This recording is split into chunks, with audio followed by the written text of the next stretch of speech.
The morning sun cast long shadows across the grounds of Windsor Castle as Catherine, the Princess of Wales, stood quietly by the window of their private quarters. Her fingers traced the familiar pattern on the glass, a habit she had developed during moments of deep thought. Outside, the world continued its daily rhythm, unaware of the weight that had settled on her heart over the past few weeks. William entered the room silently, carrying 2 cups of tea. He had noticed the change in his wife's demeanor, the way she would sometimes pause mid-sentence during conversations, as if listening to something only she could hear. Their 23 years together had taught him to recognize these moments when Catherine retreated into herself, processing emotions that ran deeper than words could express. "The children are asking about the summer plans again," William said gently, setting her cup on the small table beside the window seat. Catherine turned to face him, her eyes holding a mixture of sadness and determination that he had seen only a few times before in their marriage. "I've been thinking about that conversation we had last month," she replied, her voice barely above a whisper. "About what matters most when everything else falls away." William nodded, remembering the late-night discussion they had shared after attending the funeral of a close family friend.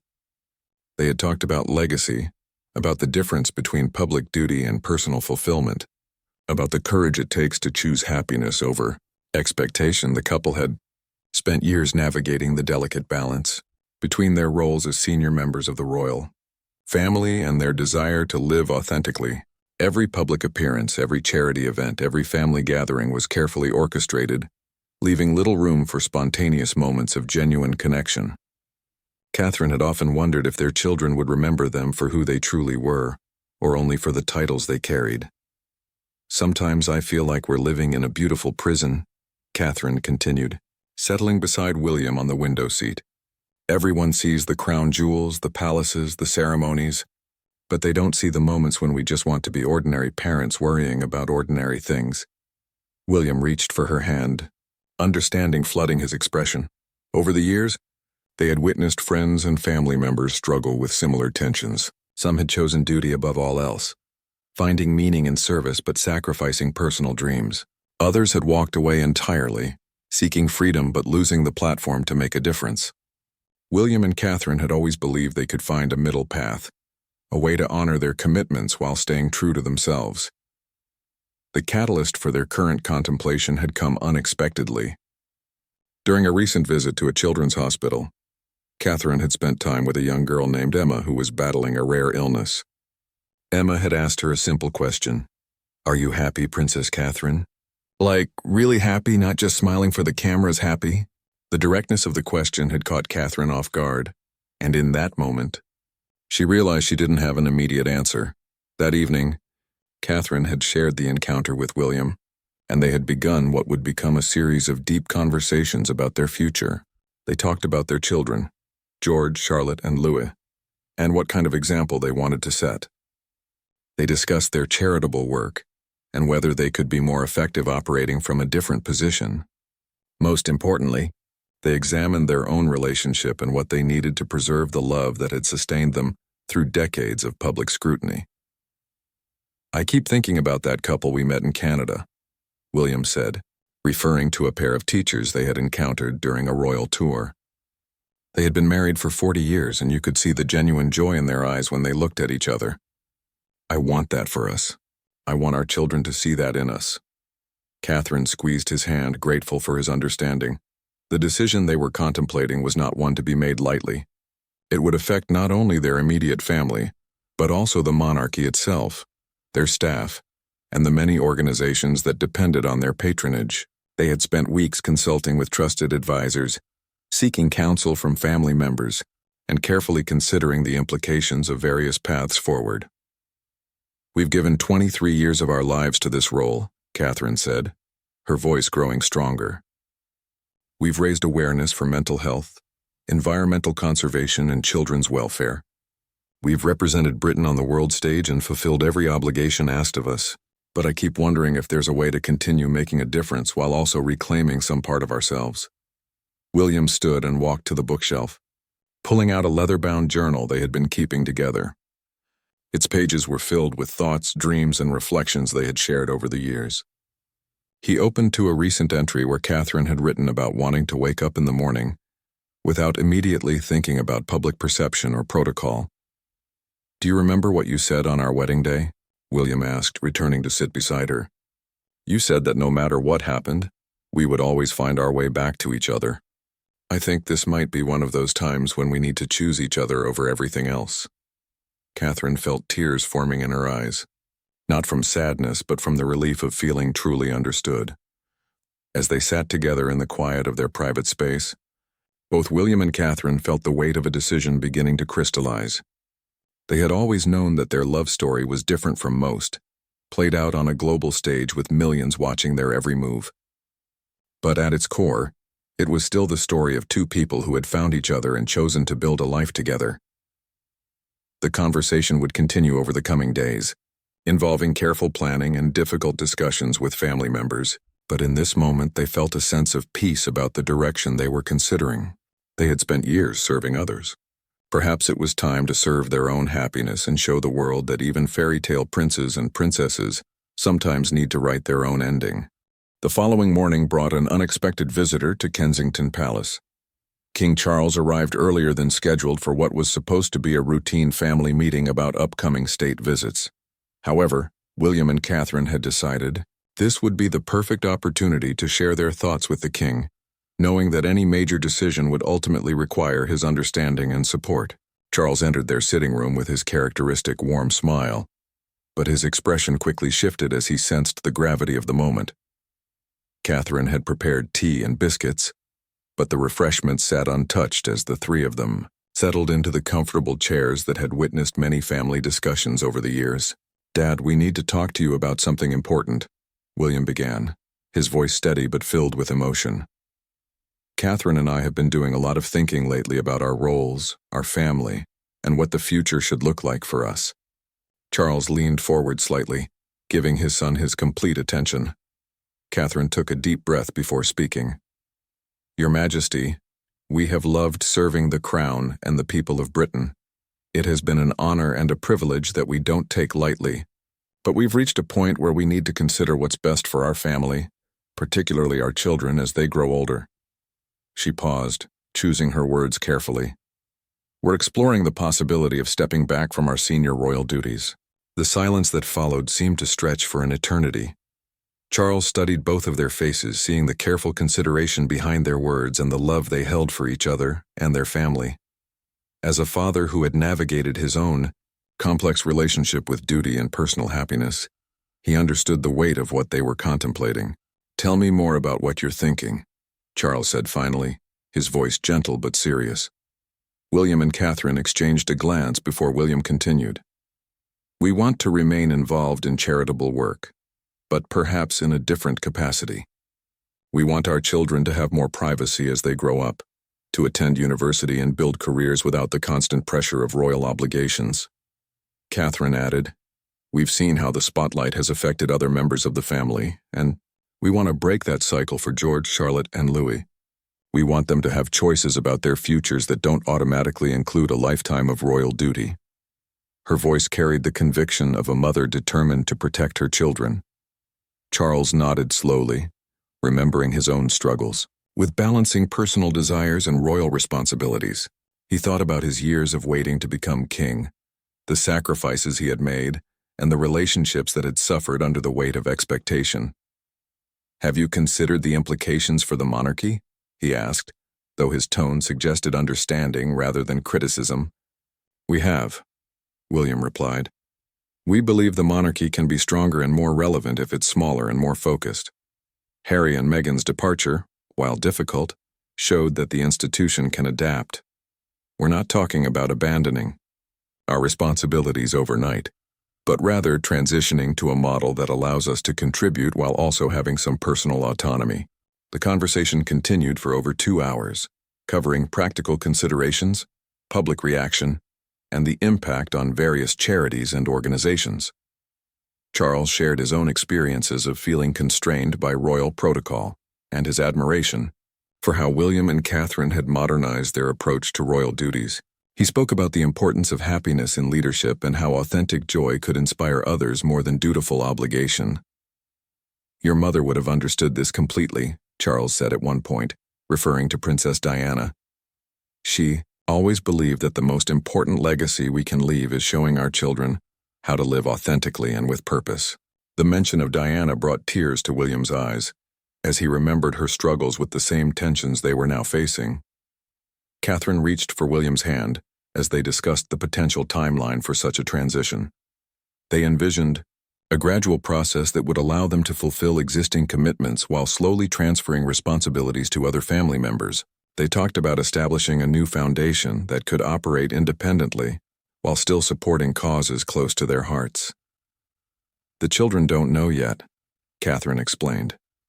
We wanted to have these important conversations first, but we plan to involve them in age-appropriate ways. George is old enough to understand some of the complexities, and we want him to see that he has choices about his future. Charles smiled at this, remembering similar conversations he had wished he could have had at William's age. As the meeting progressed, it became clear that Charles was not opposed to their proposal, though he emphasized the need for careful planning and consideration of public perception. He spoke about the importance of maintaining dignity throughout any transition, and ensuring that their decision was framed as a positive evolution rather than an abandonment of duty. The monarchy has survived for over 1,000 years because it has been able to adapt to changing times, Charles observed. Perhaps this is simply the next evolution. Your commitment to service doesn't have to end, it can just take a different form. His words provided the validation that William and Catherine had been hoping for. Before leaving, Charles embraced both of his children, using the term deliberately to include Catherine fully in the family dynamic. Whatever you decide, I want you to know that I support your happiness above all else. You've given so much of yourselves to this role, and you deserve to have some control over your own story. His blessing meant everything to them. That evening, William and Catherine sat in their garden, watching their children play on the lawn. The conversation with Charles had gone better than they had dared to hope, and they felt a sense of momentum building toward a decision that had seemed impossible just weeks earlier. They talked about practical matters, where they might live, how to maintain their charitable work, and how to explain their choice to the public. I keep thinking about Emma, Catherine said, referring to the young girl in the hospital whose question had sparked this entire journey. I want to be able to answer her honestly the next time someone asks if I'm truly happy. William smiled, pulling his wife closer as they watched their children's carefree laughter echo across the garden. The path ahead was still uncertain, filled with complex negotiations and difficult conversations. But for the first time in months, they felt like they were moving toward a future they had chosen rather than one that had been chosen for them. The weeks following their conversation with King Charles were filled with careful planning and quiet discussions. William and Catherine had decided to speak with their children before moving forward with any formal announcements. They chose a peaceful Sunday afternoon at Anmer Hall, their country home in Norfolk, where the family often retreated for privacy and normalcy. George, now 21 and studying at university, had come home for the weekend. Charlotte, 19 and in her gap year before starting her own university journey, was helping her mother prepare lunch. 11-year-old Louis was in the garden with William, tending to the vegetable patch they had planted together the previous spring. The domestic scene felt perfect for the conversation they needed to have. "Can we all gather in the sitting room?" Catherine called out after lunch. "Dad and I have something important we'd like to discuss with you all." The children exchanged curious glances but dutifully assembled on the comfortable sofas, with Louis curling up next to his father. William began carefully. "You know how much we love our work with the charities and representing Britain around the world. But we've been thinking a lot lately about our family and what we want for the future." He paused, looking at each of his children. "We're considering making some changes to how we do our royal duties." George, who had grown up understanding the weight of expectation that would one day rest on his shoulders, leaned forward with interest. "What kind of changes?" he asked, his voice mature beyond his years. Charlotte set down her cup of tea, sensing the significance of the moment. Catherine took over, her voice gentle but clear. "We're thinking about stepping back from our senior royal roles. We would still do charitable work and support causes we care about, but we wouldn't be full-time working royals anymore." She watched her children's faces carefully, ready to answer any questions or concerns. Louis, ever the youngest and most direct, asked, "Does that mean we don't have to be royals anymore?"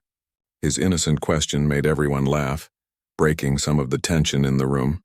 "Well," William replied, "we'll always be part of the royal family, but it means you'll have more freedom to choose your own paths in life."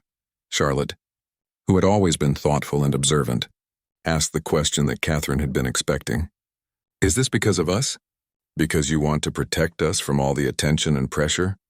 Her voice carried a note of concern, as if she might be responsible for such a momentous decision. "It's because we love you," Catherine replied, moving to sit beside her daughter. "But it's not just about protecting you. It's about Dad and I wanting to be the best parents and the best people we can be. Sometimes that means making difficult choices about what's most important." She tucked a strand of Charlotte's hair behind her ear, a gesture of affection they had shared since Charlotte was small. George, who had been quiet during this exchange, finally spoke up. "I think I understand.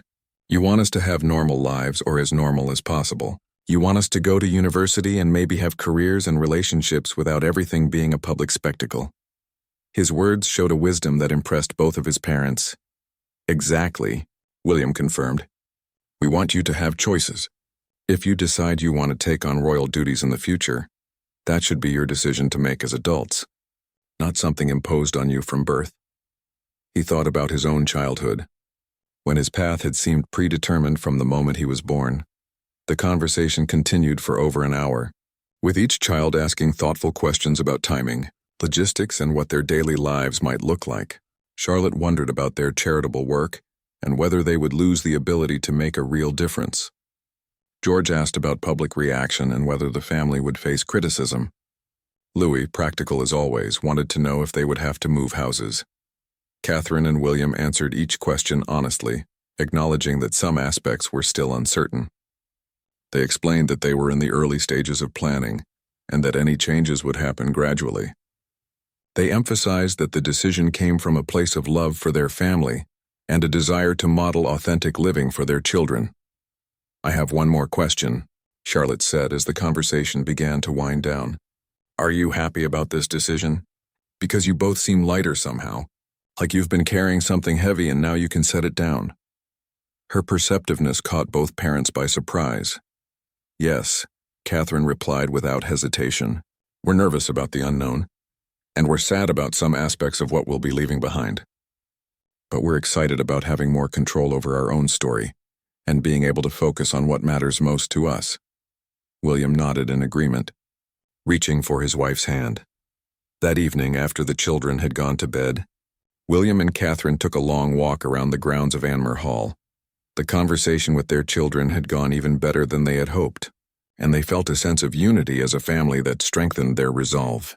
The children's maturity and understanding had reminded them that they had raised thoughtful, grounded young people who could handle change and uncertainty. "George surprised me today," William said as they paused by the lake on their property. "His understanding of the situation, his questions about public reaction. He's really thinking like an adult now."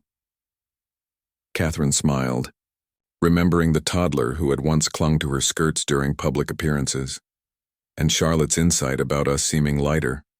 Catherine added, "She sees things so clearly. I think she's right. I do feel like I can breathe more easily now that we're moving toward this decision." The relief in her voice was unmistakable. They talked about next steps, including conversations with senior palace staff and beginning the complex process of transitioning their charitable patronages.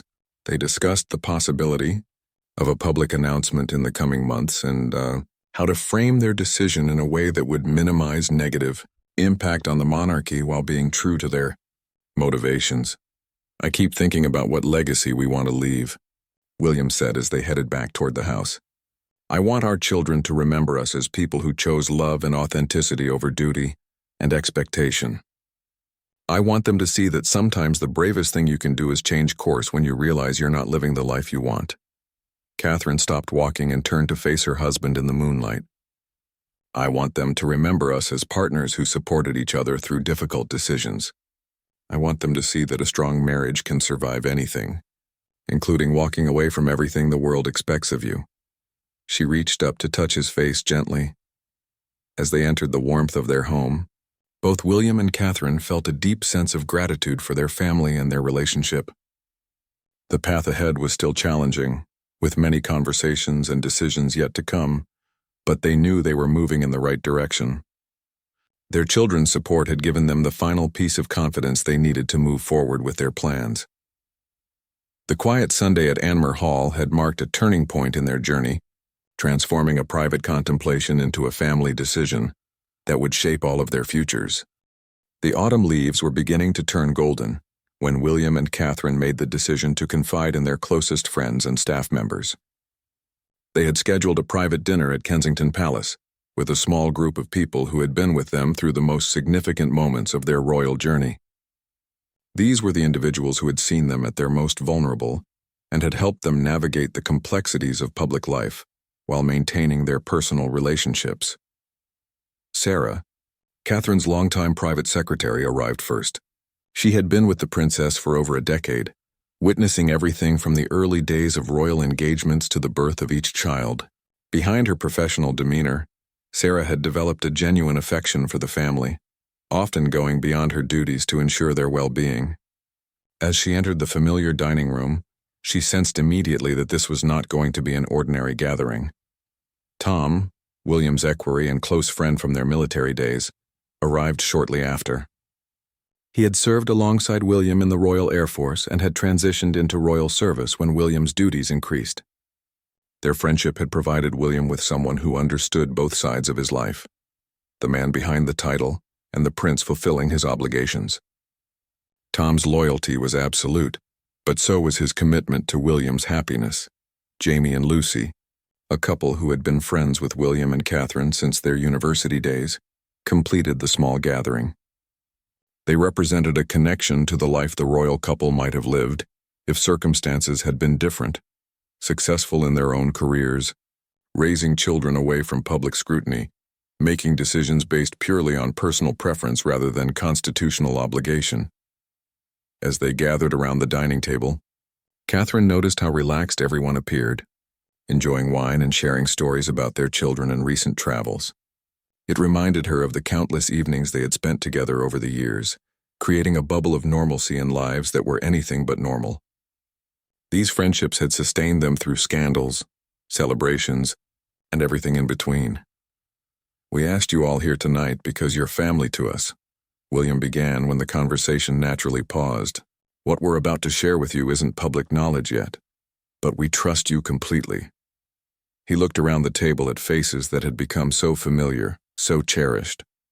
"Catherine and I have decided to step back from our senior royal duties." The silence that followed was profound.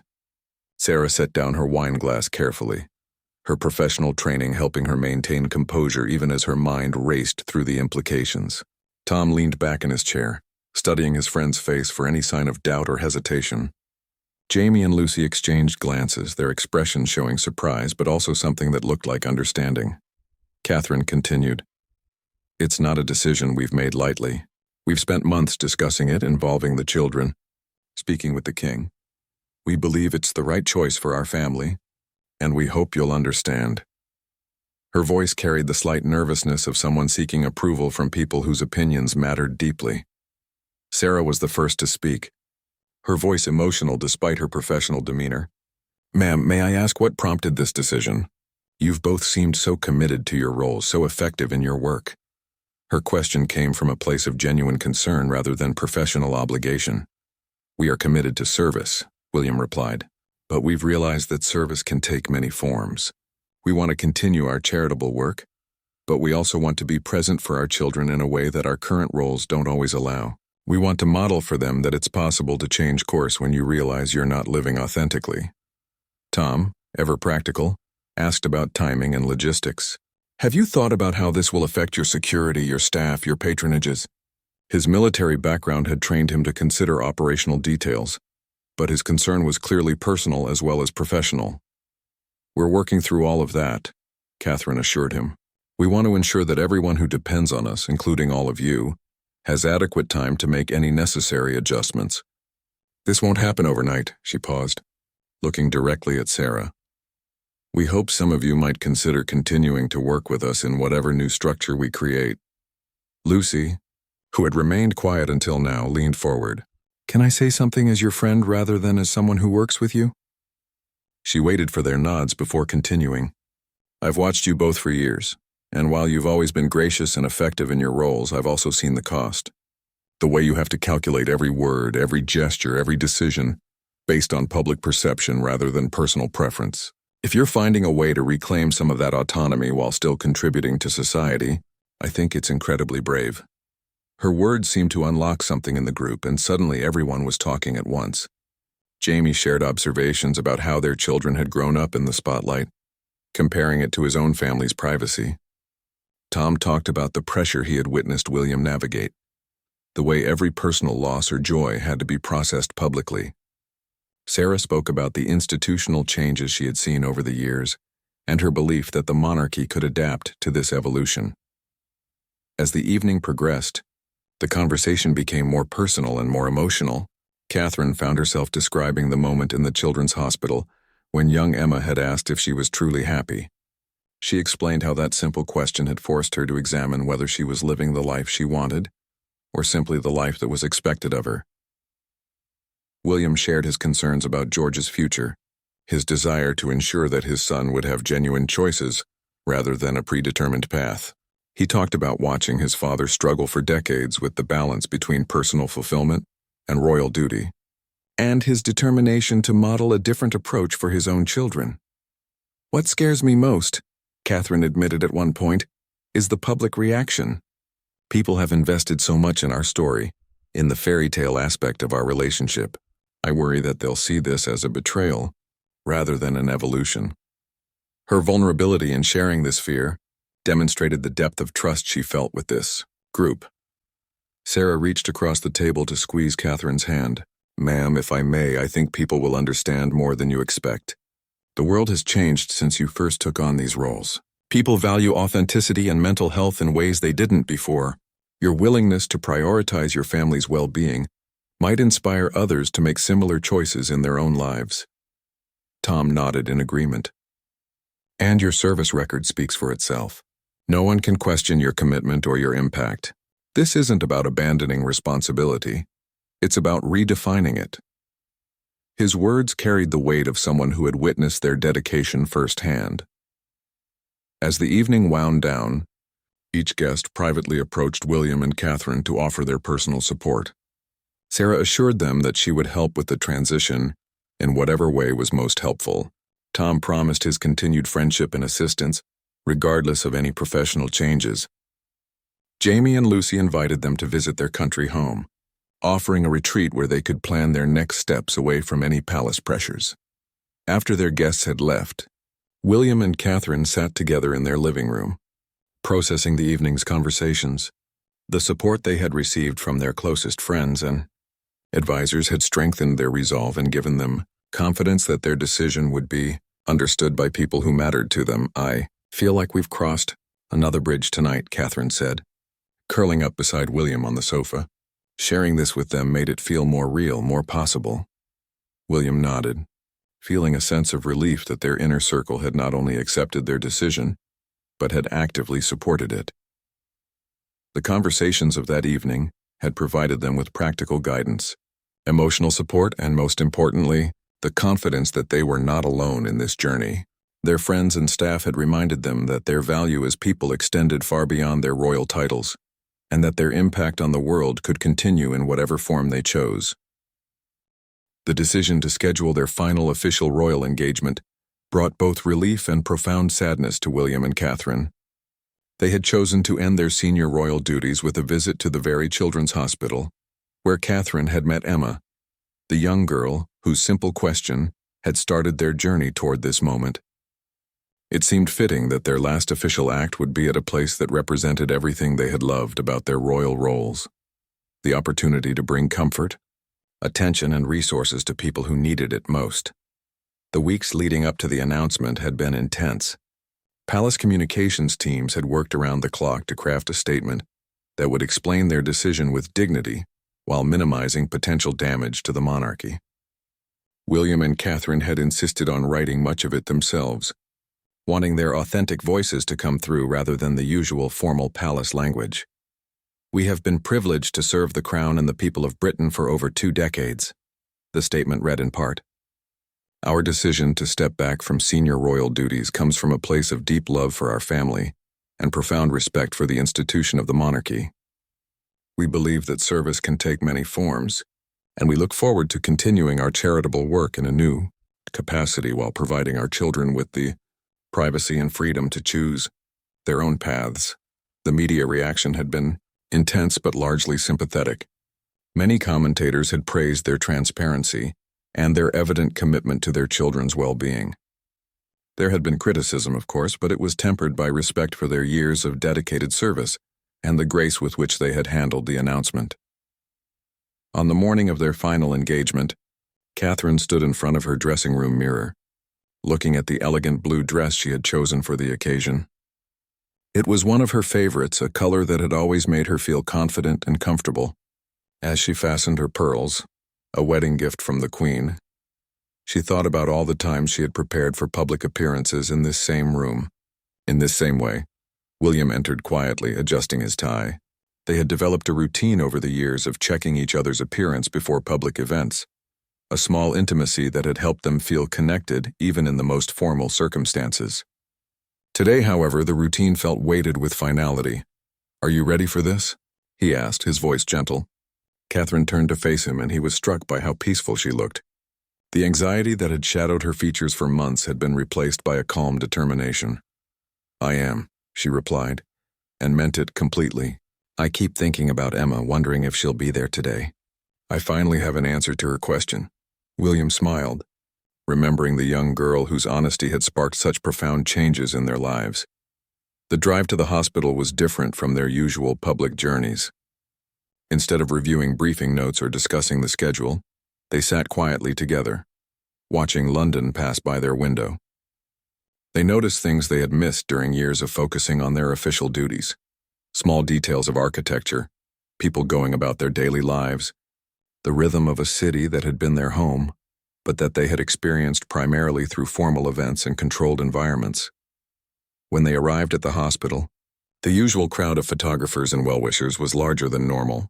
Word of this being their final official engagement had spread, and many people had come simply to say goodbye. William and Catherine took extra time greeting people outside the hospital, accepting flowers and letters, listening to words of thanks and support from individuals who had followed their work over the years. Inside the hospital, they were greeted by Dr. Richards, the chief pediatrician who had hosted many of their previous visits.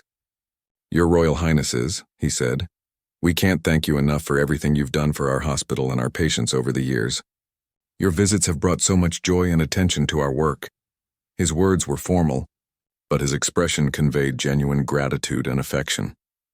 As they made their way through the wards, visiting with young patients and their families, William and Catherine felt the familiar warmth that had always made their charitable work meaningful.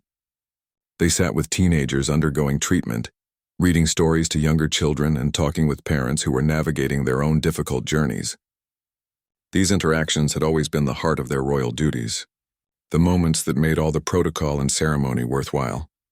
In the adolescent ward, they found Emma. Now 14 and in remission, she had asked specifically to see them during this visit. Her directness hadn't diminished with age, and she immediately asked the question that everyone was thinking but few had dared to voice. "So, are you happy now?" "With your decision, I mean." Catherine knelt beside Emma's bed, taking the teenager's hand. "Yes," she said simply. "For the first time in a long time, I can honestly say that I am truly happy. Not just putting on a brave face, but genuinely at peace with our choices." Emma grinned, and Catherine realized that this young woman had given her one of the greatest gifts possible, the push toward authentic living. "Good," Emma said matter-of-factly. "Life's too short to spend it being fake happy when you could be real happy instead." Her wisdom, delivered with teenage bluntness, made both William and Catherine laugh.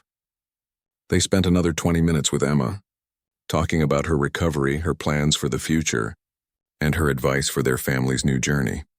Their final stop was the hospital's Family Support Center, where they had helped establish a program for parents of children with serious illnesses. The room was filled with mothers and fathers who had become familiar faces over the years, people whose strength and resilience had inspired William and Catherine repeatedly. "We wanted to end our official royal duties here because this work has meant everything to us," William addressed the gathered families. "You've taught us about courage, about what really matters, about finding joy even in the most difficult circumstances. Those lessons will stay with us whatever the future brings." One of the mothers, Sarah Chen, whose daughter had been treated at the hospital several years earlier, stood up. "Your Royal Highnesses, we want to thank you not just for the support you've given our families, but for showing us that it's possible to make difficult decisions for the right reasons. You've always talked to us about putting family first, and now you're living that principle yourselves." The ceremony concluded with the unveiling of a plaque recognizing William and Catherine's years of support for the hospital.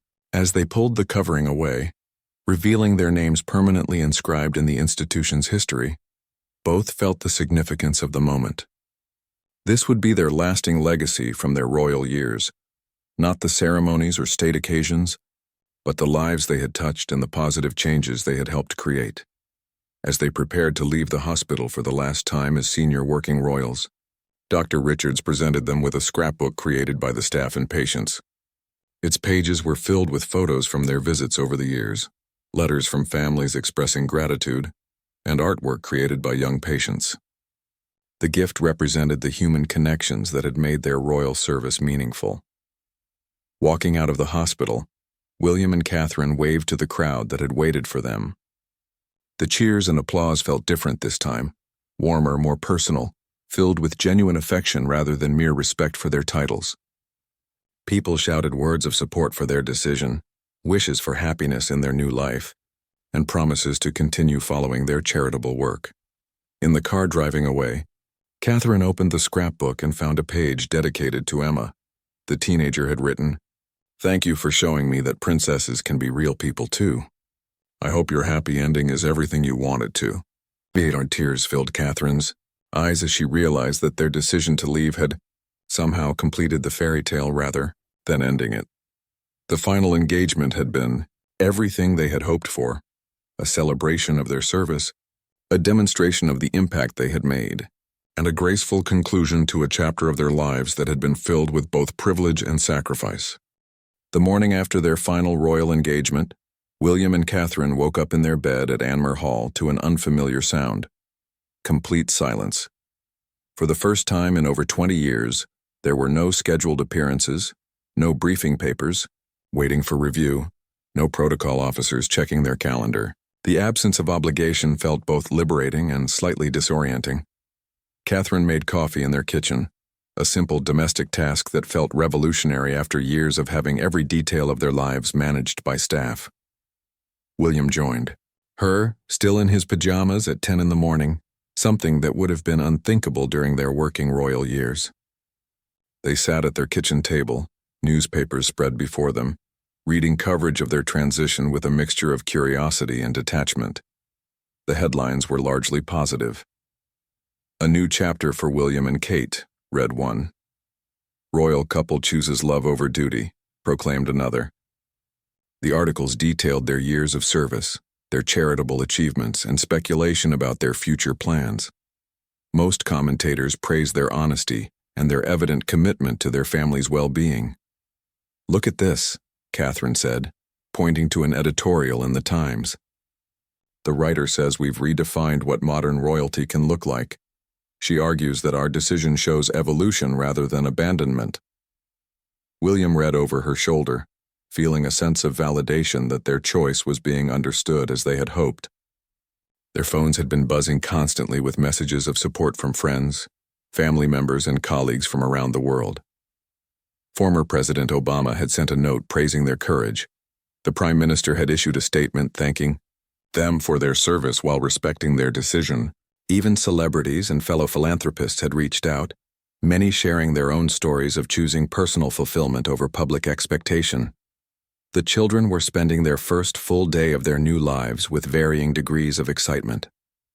George, now graduated from university, had announced his intention to take a job with an environmental consulting firm, a career choice he had been nervous to pursue, while carrying the weight of future royal obligations. Charlotte was planning to study international development at Oxford, inspired by her parents' charitable work, but determined to approach it from an academic rather than ceremonial perspective. Louis, still young enough to be primarily excited about having more family time, had declared the kitchen table their new planning headquarters and had covered it with maps and travel brochures. "Since we don't have to ask anyone's permission anymore," he announced, "I think we should travel everywhere we've always wanted to go but couldn't because of schedules and security requirements." The practical aspects of their transition were complex but manageable. They had retained a small staff to help with their ongoing charitable work and personal affairs. Sarah had chosen to stay with them, excited about the opportunity to work more creatively without the constraints of royal protocol. Their security arrangements had been scaled back but remained adequate for their needs. Their new charitable foundation, the Cambridge Initiative, was already taking shape. They had established it as an independent organization focused on the causes that had been closest to their hearts during their royal years: mental health, environmental conservation, and support for disadvantaged youth. The foundation would allow them to continue making a difference while operating with the flexibility and authenticity they had been seeking. "I want to visit every project personally," Catherine told William as they reviewed their foundation's proposed activities. "Not for photo opportunities or ceremonial openings, but to actually understand the work being done and how we can be most helpful." This hands-on approach had always been their preference, but royal protocol had often required more formal, ceremonial involvement. William was particularly excited about their environmental work. Without the constraints of political neutrality that had bound him as a senior royal, he could now speak more directly about climate change and conservation issues. He had already been invited to speak at several international conferences, not as a representative of the crown, but as an individual committed to environmental action. Their first major post-royal public appearance was scheduled for the following month, a visit to a mental health clinic in Manchester that they had supported during their royal years. The visit would be conducted without the usual royal fanfare, allowing them to spend more time with patients and staff and less time on ceremonial protocols. "It feels like we're starting over in the best possible way," Catherine reflected as they walked through their garden that evening. "We have all the experience and connections we gained from our royal years, but now we can use them more freely." William nodded, feeling optimistic about their future in a way he hadn't for years. The financial aspects of their transition had been carefully planned. They had savings from their years of royal service, and their new foundation work would provide modest income while allowing them to maintain their charitable focus. They had decided to sell some of their more formal properties and scale back their lifestyle to match their new circumstances. "I keep thinking about that conversation we had with the children months ago," William said as they prepared for bed. "Charlotte asked if we were happy with our decision, and now I can say without any doubt that we are. I feel like we've reclaimed something essential about ourselves." Catherine agreed, feeling a lightness she hadn't experienced in years. Their phone rang late that evening, King Charles calling to check on their first day of their new life. "I wanted you to know how proud I am of the way you've handled this transition," he told them. "The coverage has been largely positive, and I think you've shown that the monarchy can evolve while maintaining its essential purpose. Your example might help other family members make authentic choices about their own futures." As they settled into sleep that night, William and Catherine felt a profound sense of peace. The anxiety and uncertainty that had characterized the previous months had been replaced by excitement about the unknown. They had chosen their own path, maintained their commitment to service, and preserved their family's well-being. The next morning would bring new challenges and opportunities, but for the first time in years, those challenges would be ones they had chosen for themselves. Their love story, which had begun as a fairy tale, had evolved into something more valuable, a partnership based on mutual support, shared values, and the courage to write their own ending. Their quiet farewell to royal life had indeed left millions moved, not by sadness at their departure, but by inspiration at their courage to choose authenticity over expectation. They had shown that even in the most privileged and constrained circumstances, it was possible to reclaim agency over one's own life and happiness. 5 years had passed since William and Catherine made their courageous decision to step back from senior royal duties. and the world had watched their transformation with admiration and respect. Their story had become one of the most inspiring examples of choosing authentic happiness over traditional expectations, proving that even fairy tale princes and princesses could write their own ending. The Cambridge Initiative had grown into one of the most respected charitable organizations in Britain. Operating from a modest office in London rather than a palace, the foundation had maintained the personal touch that had always characterized William and Catherine's approach to philanthropy. They visited every project personally, often arriving unannounced and spending entire days working alongside staff and volunteers. Catherine's work with mental health awareness had taken on new dimensions. Free from the constraints of royal neutrality, she had become a powerful advocate for policy changes, speaking candidly about her own struggles with anxiety during her royal years. Her honesty had helped normalize discussions about mental health in ways that formal royal pronouncements never could. The Foundation's therapy programs for young people had expanded to serve communities across the country. William's environmental activism had flourished beyond anything possible during his royal years. He had testified before Parliament about climate change, participated in protests alongside young activists, and even spent a month living in a sustainable community to better understand alternative lifestyle approaches. His documentary series about conservation efforts around the world had won international awards and significantly raised awareness about environmental issues. Their children had thrived in their new freedom. George, now 26, had become a successful environmental consultant working on renewable energy projects across Africa. His work had taken him to remote communities where he lived simply and focused entirely on sustainable development rather than ceremonial duties. He had recently announced his engagement to Sophia, a climate scientist he had met during a project in Kenya. Charlotte, 24, had completed her degree at Oxford and was pursuing a doctorate in international development. She had spent the previous summer working with refugee communities in Jordan, an experience that would have been impossible to arrange during her royal years due to security concerns. Her research was focused on education access for displaced children, continuing the family tradition of service in a completely independent capacity. Louis, now 16, was excelling at a regular comprehensive school where he played football and participated in drama productions without any special treatment or attention. His friends knew his background but treated him as just another teenager, something his parents had desperately wanted for all their children. He had recently expressed interest in studying medicine, inspired by their family's visits to hospitals over the years. The couple's relationship had deepened and strengthened through their transition. Friends often commented on how relaxed and genuinely happy they appeared together. They had developed new traditions and routines that belonged entirely to them, rather than being shaped by constitutional requirements. Sunday morning walks through their local village, cooking dinner together most evenings, and traveling to places they had always wanted to visit, but couldn't due to royal obligations. Their marriage had become a model for couples navigating major life transitions. They had co-authored a book about their experience, with proceeds supporting their charitable work. The book, titled Choosing Each Other: A Journey from Duty to Authenticity, had become an international bestseller, resonating with readers who faced their own struggles between obligation and personal fulfillment. The public's response to their post-royal life had exceeded even their most optimistic expectations. Opinion polls consistently showed that their approval ratings had actually increased since leaving their senior royal roles. People admired their commitment to service without the trappings of monarchy, their evident happiness as a family, and their willingness to take risks for the sake of authentic living. Their relationship with the royal family had remained strong and supportive. King Charles frequently consulted them on charitable matters, and they attended family celebrations and private gatherings without any of the formal protocol that had once governed their interactions. The monarchy itself had been strengthened by their example, showing that the institution could adapt and evolve while maintaining its essential character. On a quiet Tuesday morning in their garden at Anmer Hall, Catherine was reading letters from young people who had been inspired by their story.